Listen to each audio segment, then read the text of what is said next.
Hello everyone, इस video में हम लोग पढ़ेंगे क्लास 7 साइंस की बुक का चैप्टर 1 न्यूट्रिशन इन प्लांट्स। तो देखिए, इसमें हम लोगों ने क्लास 6 में पढ़ा था कि फूड जो है, खाना एसेंशियल है, बहुत ज़्यादा ज़रूरी है हर लिविंग ऑर्गेनिज्म के लिए। लिविंग ऑर्गेनिज्म होते हैं ऐसे, हम इंसान लिविंग ऑर्गेनिज्म है, जानवर हो गए, प्लांट्स हो गए, ये सारे लिविंग ऑर्गेनिजम्स हैं। इनके लिए खाना बहुत ज़्यादा ज़रूरी है। और हमने ये भी सीखा था कि carbohydrates, fats, proteins, vitamins, minerals, ये सारे के सारे फूड्स के कंपोनेंट होते हैं। तो carbohydrates, protein, fat, vitamin and minerals, ये सारे हमारे क्या होते हैं, फूड के कंपोनेंट होते हैं। ये कंपोनेंट जो हमारे खाने के होते हैं, इनको हम बोलते हैं न्यूट्रिएंट्स। और ये न्यूट्रिएंट्स जो हैं, ये हमारी बॉडी के लिए बहुत ज़्यादा ज़रूरी होते हैं। तो न्यूट्रिएंट्स क्या होते हैं, देखिए, न्यूट्रिएंट्स होते हैं हमारे फैट्स, ठीक है, विटामिन्स, मिनरल्स, कार्बोहाइड्रेट्स, ये सारे के सारे होते हैं न्यूट्रिएंट्स। और ये हमारी बॉडी के लिए बहुत ही ज़्यादा ज़रूरी होते हैं। और सारे के सारे जो लिविंग ऑर्गेनिज्म होते हैं, उनको खाने की ज़रूरत होती है। जितने भी लिविंग ऑर्गेनिज्म हैं, जो भी जानवर जिंदा हैं, प्लांट जिंदा हैं, वो खाने से ही तो जिंदा हैं।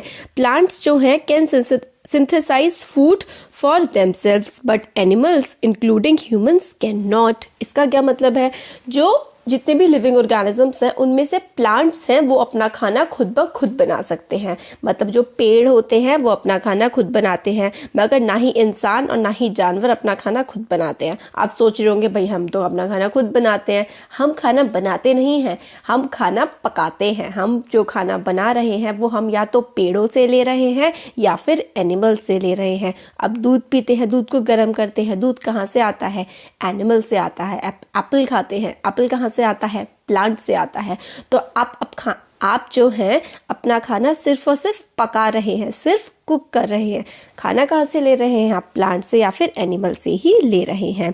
This humans and animals are directly और इनडायरेक्टली डिपेंडेंट ऑन प्लांट्स। तो ह्यूमंस हो चाहे एनिमल्स हो, वो डायरेक्टली या फिर या तो सीधी तरह से या फिर घुमा फिरा के कहीं ना कहीं हम लोग प्लांट्स पर ही तो डिपेंड करते हैं अपने खाने के लिए।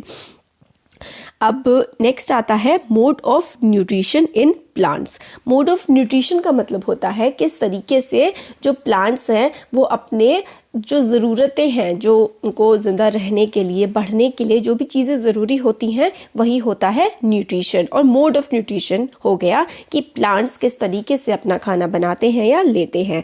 तो प्लांट्स जो है ओनली ऑर्गेनिजम्स हैं जो अपना खाना खुद बना सकते हैं। और वो अपना खाना कैसे बनाते हैं, वाटर, कार्बन डाइऑक्साइड और मिनरल्स की हेल्प से।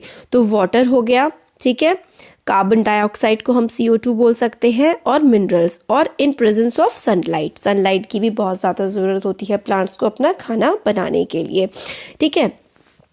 और ये सारे के सारे रॉ मटेरियल्स का मतलब होता है जो, जैसे कि आपको कोई चीज़ बनानी है, उससे पहले आपको जो चीज़ों की ज़रूरत पड़ेगी वो आपके रॉ मटेरियल्स होंगे। तो water, carbon dioxide, minerals, sunlight, ये सारे के सारे रॉ मटेरियल्स होते हैं प्लांट्स के लिए। Nutrients enable living organism to build their bodies, to grow, to repair damaged parts of the bodies and provide energy to carry out life process। तो nutrition, ये जो न्यूट्रिशन होता है जो हम लोग को खाने से मिलता है, इससे क्या होता है, हमारी बॉडी ग्रो करती है। अगर हमें चोट लग जाए, हमारे सेल्स डैमेज हो जाए, तो उसको रिपेयर करने के लिए और हमारी बॉडी को एनर्जी प्रोवाइड करने का काम जो है ये न्यूट्रिएंट्स करते हैं। तो क्या न्यूट्रिशन हो गया, nutrition is the mode of taking food by organism. Nutrition क्या होता है, जिस तरीके से कोई ऑर्गेनिज्म खाना खाता है, and its utilization by the body. तो न्यूट्रिशन क्या हो गया, mode of taking food by organism. Nutrition हो गया mode of taking food by organisms and its utilization by the body. मतलब खाना बॉडी में गया और बॉडी ने यूटिलाइज कर लिया, ये न्यूट्रिशन होता है। Mode of nutrition in which organisms make food themselves from simple substance are called autotrophs। तो देखिए, तो जो जानवर अपना खाना खुद बनाते हैं, मोड ऑफ, ऐसा न्यूट्रिशन का मोड जिसमें खाना ऑर्गेनिज्म, जो भी ऑर्गेनिज्म है वो अपना खाना खुद बना रहा है सिंपल सब्सटेंसेस से, जैसे कि कार्बन डाइऑक्साइड, मिनरल्स, वाटर, इसकी हेल्प से जो अपना खाना खुद बना रहे हैं उनको हम ऑटोट्रॉफ बोलते हैं। ऑटो का मतलब होता है सेल्फ, खुद, और ट्रोफ्स का मतलब होता है नरिशमेंट। ठीक है, तो ऑटोट्रॉफ्स का मतलब हुआ जो खुद ही अपना नरिशमेंट ले रहे हैं, अपना खाना खुद ही बना रहे हैं, वो होते हैं ऑटोट्रॉफ्स। ठीक है, देयरफॉर प्लांट्स जो हैं वो ऑटोट्रॉफ्स हो गए। कैसे प्लांट्स ऑटोट्रॉफ्स हो गए? क्योंकि वो अपना खाना खुद बना रहे हैं। Animals and most other organisms take in food prepared by plant, और एनिमल्स हो गए और बाकी सारे जो जानवर हैं वो जो अपना खाना कैसे लेते हैं, खुद तो बनाते नहीं है, वो प्लांट से ही लेते हैं, और इनको हम हेटेरोट्रॉप कहते हैं। हेटेरो का मतलब होता है अदर या फिर दूसरा। तो ह्यूमन बीइंग्स, एनिमल्स क्या होते हैं? हेटेरोट्रॉफ्स होते हैं। और प्लांट्स क्या होते हैं? प्लांट्स हमारे ऑटोट्रॉफ्स होते हैं। अब देखिए, now we may ask where the food factories of plants are located. फिर उसके बाद हम लोग सोचेंगे कि प्लांट की फूड फैक्ट्री कहाँ लोकेट होती हैं। Whether food is made in all part of plant और ओनली इन सर्टेन पार्ट। तो हमें क्या, फिर हम सोचेंगे कि भाई प्लांट अपना खाना कहाँ बनाता है, क्या प्लांट के सारे पार्ट खाना बनाते हैं या किसी एक जगह ही प्लांट में खाना बनता है। How do plants obtain raw materials from surrounding. अब प्लांट्स किस तरीके से रॉ मटीरियल ऑब्टेन करता है, मतलब जो चीज़ें उसको चाहिए वो खाना बनाने के लिए वो आसपास से कैसे लेता है, वो किस तरीके से ट्रांसपोर्ट करता है अपने खाने को अलग अलग पार्ट्स में। तो ये सारी की सारी चीज़ें अब हम आगे देखेंगे। Photosynthesis, food making process in plant. तो जो खाना बनाने का प्रोसेस होता है प्लांट पे, प्लांट जिस तरीके से अपना खाना बनाता है उस पूरे के पूरे प्रोसेस को हम लोग क्या बोलते हैं? फोटोसिंथेसिस बोलते हैं। तो process of making food by plant is known as photosynthesis. Plant जिस तरीके से अपना खाना बनाता है, जिस प्रोसेस से प्लांट अपना खाना बनाता है, उस प्रोसेस को हम फोटोसिंथेसिस बोलते हैं। लीव्स जो होती हैं are the food factories of plant. तो खाना बनाने की फैक्ट्री कहाँ होती है प्लांट में? लीव्स में। खाना प्लांट में बनता है लीव्स में। Leaves are the food factories of the plant. Food factory का मतलब हो गया जहाँ पर खाना बन रहा है। देयरफॉर जितने भी रॉ मटेरियल्स हैं उनको कहाँ पहुँचना पड़ेगा? उनको तो लीफ के पास पहुँचना पड़ेगा, क्योंकि प्लांट खाना तो लीफ में बनाते हैं। वाटर मिनरल्स जो कि सॉइल में प्रेजेंट होते हैं उनको कौन एब्जॉर्ब करता है? उनको रूट्स एब्जॉर्ब करती हैं और लीव्स तक पहुंचा देती हैं। तो देखिए, रूट्स हो गई प्लांट की, ये ज़मीन के नीचे होती है, तो ज़मीन में से वाटर हो गया, मिनरल्स हो गया, ये इसमें से लेती हैं और प्लांट के पत्तियों तक पूरा का पूरा पहुंचा देती हैं। ठीक है, और carbon dioxide from air is taken in through the tiny pores present on the surface of the leaves. Leaves जो होती है ना, उनके सरफेस पर छोटे छोटे से टाइनी पोर, पोर मतलब होता है छेद, छोटे छोटे से छेद प्रेजेंट होते हैं, वो हवा में से कार्बन डाइऑक्साइड को ले लेती हैं। These pores are surrounded by guard cell, such pores are called stomata. तो लीफ पर छोटे छोटे से पोर्स प्रेजेंट होते हैं, उन छोटे छोटे से पोर्स को हम लोग क्या बोलते हैं? हम उन पोर्स को बोलते हैं स्टोमेटा। ठीक है, और इन पोर्स को सराउंड करते हैं, इन पोर्स के बाहर इनको प्रोटेक्ट करने के लिए गार्ड सेल्स प्रेजेंट होते हैं। ठीक है, अब देखिए ये वाला हम बॉक्स देख लेते हैं। सेल, सेल क्या होता है भाई? We have seen that buildings are made up of bricks. हम लोगों ने देखा है कि जो बड़ी बड़ी बिल्डिंग्स होती हैं वो ईंटों से बनी होती हैं। बिल्कुल ऐसे ही सिमिलरली बॉडी जो है लिविंग ऑर्गेनिज्म की, वो भी छोटे छोटे से यूनिट से बनी होती है, टाइनी यूनिट्स। हमारी बॉडी छोटी छोटी यूनिट से बनी होती हैं और उन यूनिट को हम बोलते हैं cell. Cell can be seen only under microscope. Cell को हम सिर्फ माइक्रोस्कोप में ही देख सकते हैं। कुछ ऑर्गेनिज्म जो हैं वो सिर्फ एक ही सेल के बने होते हैं। ठीक है, उनको हम सिंगल सेलुलर बोलते हैं। और cell is enclosed by thin outer boundary called cell membrane. ठीक है, ये सेल है, सेल के बाहर बाउंड्री सी होती है, जो ये बाउंड्री होती है ना सेल के बाहर, उसको हम लोग बोलते हैं cell membrane. Most cells have a distinct centrally located spherical structure called nucleus. तो ये इससे करके होता है सेल, इसके बाहर क्या होता है? सेल मेम्ब्रेन होता है, और सेल के बीचों बीच एक छोटा सा स्ट्रक्चर होता है जिसको हम लोग न्यूक्लियस बोलते हैं। तो सेल जो है उसके बाहर होती है सेल मेम्ब्रेन या फिर सेल वॉल, और सेल के बीचों बीचों बीच एक छोटा सा होता है, उसको हम न्यूक्लियस बोलते हैं।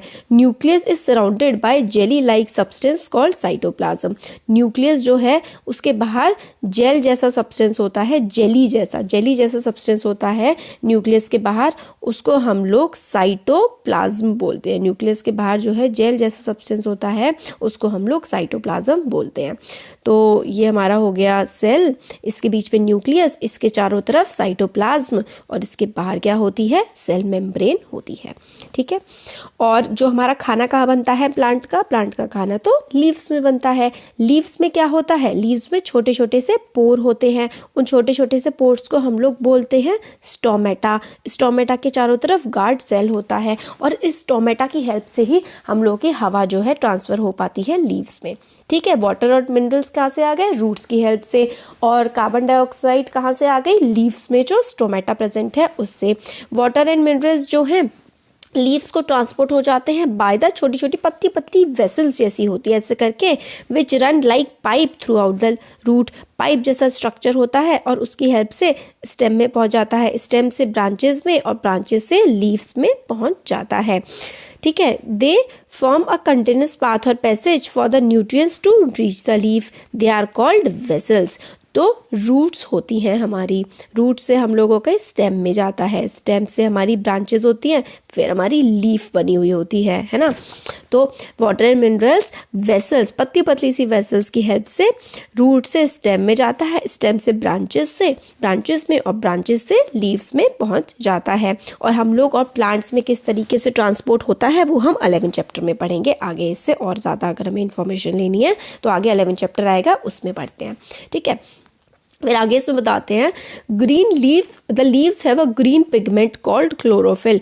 आपको ज़्यादातर लीव्स जो हैं वो कौन से कलर की दिखती हैं, वो हमें ग्रीन कलर की दिखती हैं, है ना। तो लीव्स जो होती है ना उसमें एक ग्रीन कलर का पिगमेंट होता है जिसको क्लोरोफिल बोलते हैं। ये चीज़ बहुत ही इंपॉर्टेंट है, आगे वाली क्लासेस में बहुत ही काम आने वाली है, इस क्लास में भी आएगी। तो क्लोरोफिल क्या होता है, क्लोरोफिल जो होता है ना वो ग्रीन कलर का पिगमेंट होता है जो कि लीव्स में, पत्तियों में प्रेजेंट होता है। It helps leaf to capture energy of sunlight. ये क्लोरोफिल ही है जो लीव्स में प्रेजेंट होता है और सनलाइट को कैप्चर करने में, सनलाइट को पकड़ने में, यूज़ करने में हेल्प करता है। दिस, और ये जो सनलाइट एनर्जी होती है ना it is use to synthesize का मतलब होता है तैयार करने में, प्रिपेयर करने में food from carbon dioxide and water. Carbon dioxide और वाटर जो लिया है लीफ ने वो किसकी मदद से प्रिपेयर कर पाता है खाना, वो सनलाइट। तो सनलाइट, कार्बन डाइऑक्साइड, वाटर, इसकी मदद से लीव्स खाना प्रिपेयर कर पाती हैं। Since synthesis of food occurs in the presence of sunlight, it is called photosynthesis। Photo का मतलब होता है लाइट, सिंथेसिस का मतलब होता है कंबाइन होकर के बन जाना। तो जो खाना बन रहा है लीफ में वो सनलाइट, कार्बन डाइऑक्साइड और वाटर की हेल्प से बन रहा है। तो सनलाइट का बहुत इंपॉर्टेंट रोल है ताकि वाटर और कार्बन डाइऑक्साइड एक्ट कर पाए, इसलिए खाना बनने के प्रोसेस को हम फोटोसिंथेसिस कहते हैं। So we find that chlorophyll, sunlight, carbon dioxide and water are necessary to carry out process of photosynthesis। तो कार्बन डाइऑक्साइड, सनलाइट, वाटर और क्लोरोफिल का क्या काम होता है, सोचिए। ये देखिए यहाँ पे हमने क्या पढ़ा था, ग्रीन कलर के पिगमेंट होते हैं क्लोरोफिल और ये सनलाइट को कैप्चर करते हैं। और क्लोरोफिल नहीं होगी तो सनलाइट कैसे कैप्चर होगी। तो chlorophyll, sunlight, water, minerals photosynthesis के प्रोसेस के लिए बहुत ज़्यादा ज़रूरी होते हैं। ये काफ़ी यूनिक, काफ़ी अलग सा प्रोसेस है जो कि अर्थ पे होता है। सोलर सिस्टम की जो एनर्जी है वो लीव्स कैप्चर करती हैं और अपने प्लांट में फूड के तौर पर स्टोर कर देती हैं। दस, sun is the ultimate source of energy for all living organism. This is very important.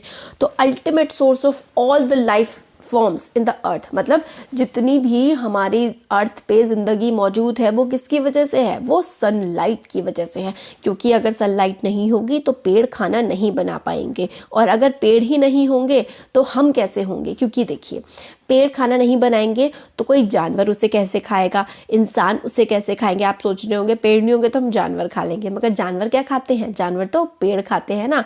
क्योंकि शेर को अगर वो खाना है डियर, हिरन खाना है तो हिरन को तो पहले घास खानी पड़ेगी ना।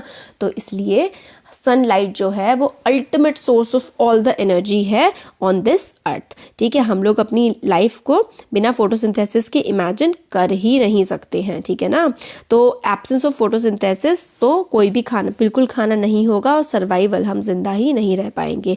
बिसाइड्स ऑक्सीजन, ऑक्सीजन बहुत ज़्यादा ज़रूरी है ना हमारे ज़िंदा रहने के लिए, हमारे सर्वाइवल के लिए, है ना। तो सारी की सारी ऑक्सीजन जो हमें कैसे मिलती है, वो हमें प्लांट से मिलती है। In the absence of photosynthesis life would be impossible on this earth. तो ड्यूरिंग फोटोसिंथेसिस क्या क्या होता है, अब हम ये वाला ब्लू बॉक्स भी देखेंगे। During photosynthesis chlorophyll containing cells of leaves in the presence of sunlight use carbon dioxide and water to synthesize carbohydrate। तो क्या होता है, देखिए लीफ में क्या होता है, क्लोरोफिल प्रेजेंट होता है, क्लोरोफिल से वो सनलाइट को लेता है, तो कार्बन डाइऑक्साइड और वाटर होते हैं। सनलाइट और क्लोरोफिल की प्रेजेंस में कार्बोहाइड्रेट और ऑक्सीजन बनते हैं। तो कार्बन डाइऑक्साइड को हम CO2 लिखते हैं, वाटर हमारा H2O होता है। सनलाइट या फिर क्लोरोफिल की प्रेजेंस में हमें कार्बोहाइड्रेट और ऑक्सीजन मिलता है। कार्बोहाइड्रेट जो होती है वो एनर्जी होती है, मतलब जिसकी हेल्प से, मतलब आप समझ लीजिए खाना जो होता है ना प्लांट का, वो यही कार्बोहाइड्रेट्स होते हैं। ठीक है, तो ये हमारी इक्वेशन है। ये इक्वेशन बहुत ज़्यादा इंपॉर्टेंट है आपके एग्जाम के लिए, इसको आपको याद रखना है। ये इक्वेशन जो है ये फोटोसिंथेसिस की इक्वेशन है। Carbon dioxide plus water, sunlight और क्लोरोफिल की प्रेजेंस में कार्बोहाइड्रेट जो कि खाना होता है और ऑक्सीजन प्रोड्यूस करते हैं। और ऑक्सीजन और कार्बोहाइड्रेट्स ये जो है हमारी लाइफ के लिए, हम अर्थ पर जो ये धरती है इस पर हमारी एग्जिस्टेंस के लिए ये बहुत ही ज़्यादा ज़रूरी चीज़ है। और ड्यूरिंग द प्रोसेस ऑक्सीजन, जो फोटोसिंथेसिस का प्रोसेस होता है, ऑक्सीजन रिलीज होती है। और presence of starch in the leaves indicate the occurrence of photosynthesis. Starch is also a carbohydrate. तो स्टार्च क्या होता है, स्टार्च जो कि प्लांट्स में बनता है फोटोसिंथेसिस के टाइम पर, वो एक कार्बोहाइड्रेट होता है। हम लोगों ने 6th क्लास में पढ़ा था और थोड़ी देर पहले मैंने वीडियो में बताया था, बहुत ही अच्छा न्यूट्रिशन है, न्यूट्रिएंट है एक carbohydrate. Fat, minerals, proteins, vitamins के साथ साथ कार्बोहाइड्रेट भी हमारी बॉडी के लिए बहुत ज़रूरी होता है। और प्लांट्स में कार्बोहाइड्रेट किस फॉर्म में प्रेजेंट होता है, स्टार्च की फॉर्म में। प्लांट्स में कार्बोहाइड्रेट्स जो प्रेजेंट होता है वो स्टार्च की फॉर्म में प्रेजेंट होता है। ठीक है, अब देखिए हम लोग ये ब्लू बॉक्स पढ़ते हैं। Besides leaves photosynthesis also takes place in other green part of the plant. तो लीफ में तो होता ही है फोटोसिंथेसिस, बाकी और पार्ट्स जो होते हैं प्लांट के उसमें भी होता है। जो ग्रीन कलर की स्टेम होती हैं, ग्रीन कलर की ब्रांचेस होती हैं, वहाँ पे भी होता है। डेजर्ट प्लांट्स हैव स्केल और spine like leaves to reduce loss of water by transpiration. These plants have green stems which carry out photosynthesis. देखिए इसका क्या मतलब है, और ये चीज़ बहुत इंपॉर्टेंट है। देखिए क्या होता है, जो कैक्टस का प्लांट होता है ना, मेनली कहाँ पे होता है, राजस्थान या फिर सूखे इलाकों में, उसमें क्या होता है, कांटे। ये जो स्पाइक है ना, स्पाइन लाइक लीव्स, ये जो कांटे होते हैं ना, यही कैक्टस की वो होती है पत्तियाँ। कैक्टस की लीफ क्या होती है, ये स्पाइन होती है, और ये लीफ ऐसे कांटों में कन्वर्ट हो जाती हैं ताकि ट्रांसपिरेशन लॉसेस से बचाया जा सके। देखिए ट्रांसपिरेशन का मतलब होता है पेड़ों में से जो पानी भाप बन के उड़ जाता है ना, उसको हम ट्रांसपिरेशन बोलते हैं। पेड़ों में से पानी का भाप बन के उड़ जाना ट्रांसपिरेशन कहलाता है। और अगर देखिए राजस्थान या फिर सूखे इलाकों में पानी की कमी होती है तो पेड़ जो है ना, उसकी पत्तियां क्या होती हैं, कांटों में कन्वर्ट हो जाती हैं ताकि वो ट्रांसपिरेशन लॉसेस से बच पाएं। और बाकी वो ग्रीन कलर का होता है ना, ज़्यादातर जो कैक्टस होता है वो ग्रीन कलर का होता है। तो ग्रीन कलर का इसलिए होता है ताकि वो पूरा का पूरा प्लांट ही फोटोसिंथेसिस का प्रोसेस कैरी आउट कर पाए। ये हो गया। अब एक्टिविटी है, इसके आगे एक्टिविटीज़ के लिए मैं एक अलग से वीडियो बनाऊंगी। ठीक है, एक्टिविटी, हर चैप्टर की एक्टिविटी वीडियो अलग से बनेगी और एक्सप्लेनेशन वीडियो जो है मैं वो अलग से पूरी की पूरी बनाऊंगी। और अब हेटेरोट्रॉपिक मोड ऑफ न्यूट्रिशन वाला जो पार्ट है वो हम नेक्स्ट वीडियो में देखते हैं। और एक्टिविटी वाला है, मतलब इस चैप्टर के 3 से 4 वीडियो बनेंगे। एक तो हम लोगों ने प्लांट्स फोटोसिंथेसिस वाला प्रोसेस देख लिया, फिर उसके बाद हम heterotrophic other modes of nutrition वाला देखेंगे नेक्स्ट पार्ट में। फिर एक पार्ट में मैं इस चैप्टर की जो एक्टिविटीज़ है ना, आपकी एक्टिविटी वाला पोर्शन, एक्टिविटी 2 एक्टिविटीज़ हैं उनका मैं अलग से वीडियो बनाऊंगी। और फिर उसके बाद ये जो आपके क्वेश्चन आंसर्स हैं, ये पूरा का पूरा जो क्वेश्चन आंसर्स है ना, ये मैं एक अलग वीडियो में बनाऊंगी। तो मेनली 4 वीडियो इसके बनेंगे और हम पूरी बुक इसी तरीके से कवर करेंगे। पहले हम पूरा चैप्टर समझेंगे, फिर हम एक एक्टिविटी के अलग वीडियो बनाएंगे, जो इसमें एक्टिविटीज़ हैं वो अलग से देखेंगे हम, फिर हम चैप्टर के जो क्वेश्चन आंसर्स हैं वो अलग से देखेंगे। तो वीडियो कैसा लगा ज़रूर बताइएगा कमेंट सेक्शन में। अच्छा लगा तो लाइक करिए, चैनल को सब्सक्राइब करिए, अपने फ्रेंड्स के साथ भी ज़रूर शेयर करिए। Thank you.